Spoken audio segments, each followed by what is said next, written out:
Nice to have you back on the channel. I hope you're doing great. I was overthinking the last weeks a lot what to film. You know how hard it is to bring every week something about Ableton or something about art or whatever on the table to record a video. It's kind of heavy.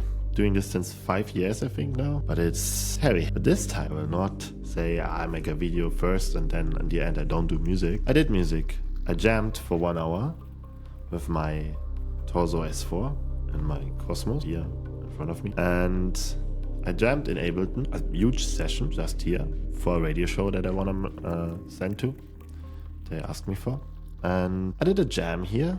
And when we go in solo and listen a little bit to this, it's already kind of complex.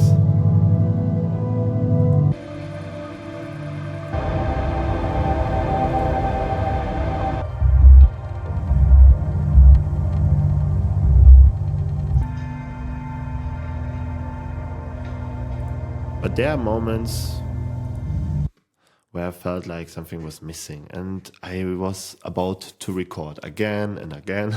That's also my second attempt already. I recorded one yesterday, listened it in the night, and I was like, nope, too repetitive, too like S4 only. Like if you just hear the S4 constantly it, if you just do constantly the same moves. So I went again, make a way more like precise moves on the S4, play it also with the Cosmos in layer a lot. So I got a better result like this. And now I realize in the past, the good thing about being not a mixing or mastering engineer is that you are the artist, so you can make decisions. If you are the mixing and mastering engineer also, plus the artist, you can make even more decisions. So for example, I went here on that recording and I said, okay, this bass I want to push, the rest is way too much in the moments where I know they are too much, like here. It was too much without the filter for my mix down. So I just said, okay, here we can go down in my analyzer. It was looking then amazing, you know. I was like, okay, yeah, here, this way down. I like that. I want to do that this way. This looks good. My highs are lacking. So what I did, I went and I said, okay, let's make this filter character. I like this character of the filter. Let's put it on around 10K. So I did that.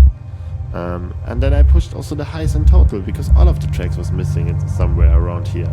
So I pushed that a little bit in. Simple. You have to keep it really soft when you're working on a full mix down. Like this is not just a stem, this is a full track. So I have to keep care, and in this case even I have to keep care on all areas because it's a long recording, right?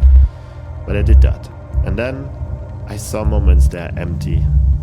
For example, here. It would be nice if something comes in. Or I don't know, here in the beginning already. It's nice. Some textures was missing and I forgot to do that in that jam. But that means I have to record again? Nope. What I did was just the good old way. I put Foley recordings in that I so normally put on one channel on the S4. But in the end, to finish a track, it's always again the same click in my head that comes. Just do it in Ableton. Ableton finished tracks for me. I don't know why I cannot release just a recording of my modular synthesizer. I even in the past bought a huge mixer just to separate the stems and having even like 16 channels or something, you know, or 32 channels just out of the modular, just to have every detail and can put different accents and yeah. In the end, you don't finish. Like, I don't know, for me that was just the problem. I don't say this is for everyone like this, it's just for me like this, and I want to make videos for people that feel like, oh yeah, that was for me too.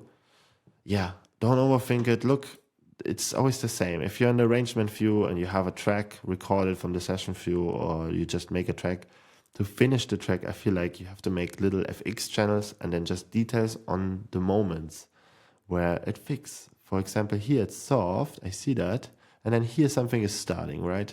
I see that here my waveform is just going bigger. So I fade down here and I just let myself lead by the music itself. Look, here it's fuller, then here I guess the mix down gets less. So I put something in. And then you mirror this little thing and look how it sounds better without you have just this.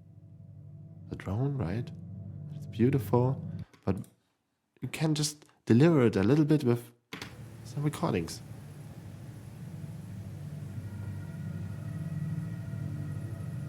You know, the drone gets louder over time. Then it's just part of the track. It comes together. Yeah.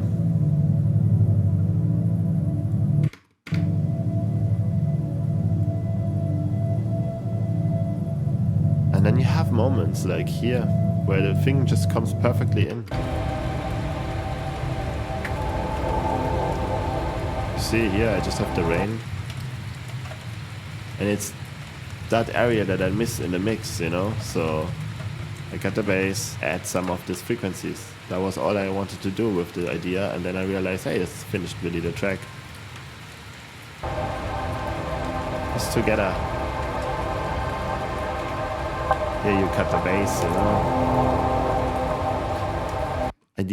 I even do this little details where I say, okay, I have like the envelope going on here. So it's kind of shaping the sound even more with, what we have from the recording, right? So this recording have like also little details here, right? Where something is happening. Sorry. And in this moment, you just have the envelope. For example, here, I put a second channel where I just put a signal in.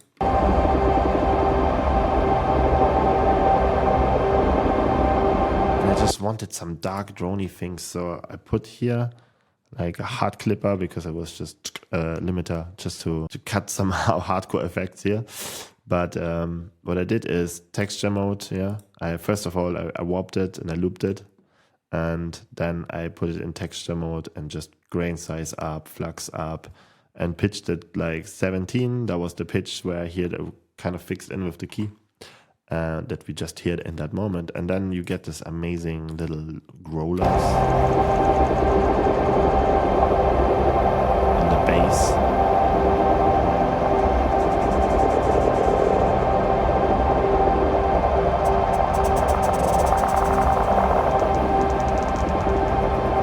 Here when it gets softer.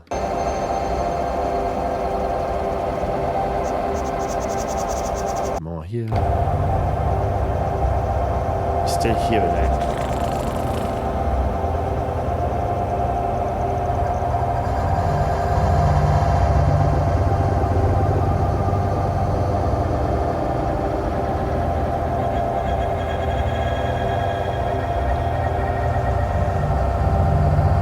And then you see here, I'm getting some bass in, so I'm fading the frequencies that layer on top of a full mix. I fade them, of course, out, so we're getting almost like a drop. I mean, it's ambient, right? But and then you do this for the full track, and it kind of refines the track and brings the track together. And I don't know, I didn't allow myself to do that normally. I felt like I need to separate the things, and I can never do things like this, right? This is a no-go as a mixing engineer. But I own that material, right? I can do whatever I want because I'm the artist, the mixing engineer, and the master. That's the good part about it, right?